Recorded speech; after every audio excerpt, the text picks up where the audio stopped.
राहुल गांधी द्वारा जिस प्रकार से सार्वजनिक रूप से चुनाव आयोग के बारे में बयानबाजी की रही है, उनकी एक तरह से मानसिक दिवालियापन की स्थिति है।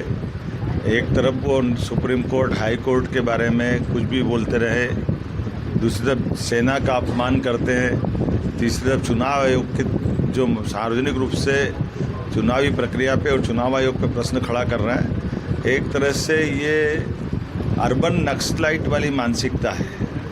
मैं मान के चलूँगा, उनको माफ़ी मांगना चाहिए इस प्रकार के विचारों के लिए।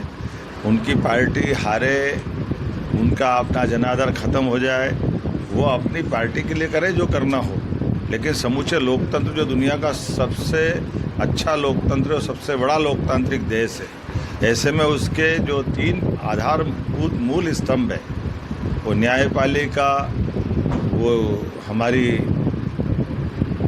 इस इलेक्शन को निष्पक्षता से कराने वाले चुनाव आयोग की संस्था, या हमारे संविधान प्रदत्त अधिकारों की बात हो, सेना की बात हो, हर एक स्थान पर।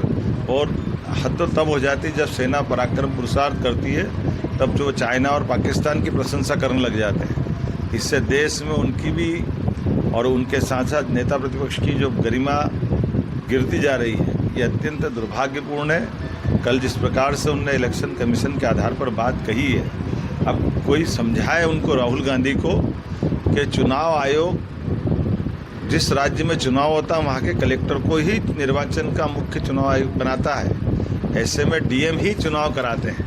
अब कर्नाटक की जहाँ की बात कर रहे हैं, वहाँ सरकार किसकी थी? उन्हीं की तो सरकार है, और उन्हीं के चुनाव अधिकारी कलेक्टर के रूप में थे। और अगर कोई ने गलती की हो तो वो अपने आप में उस सिस्टम में देखे, न कि पूरे चुनाव आयोग को प्रश्न खड़ा करे। लेकिन एक के बाद एक हार के लगातार जो उनको झटके लग रहे हैं, मैं बड़े दुर्भाग्य के साथ कहना पड़ेगा कि आज तक ऐसा नेता प्रतिपक्ष नहीं देखा जिनने इतने नीचे आकर के इस तरह की बात कही है। निश्चित रूप से उनको देश की जनता से माफ़ी मांगना चाहिए, प्रदेश की जनता से माफ़ी मांगना चाहिए।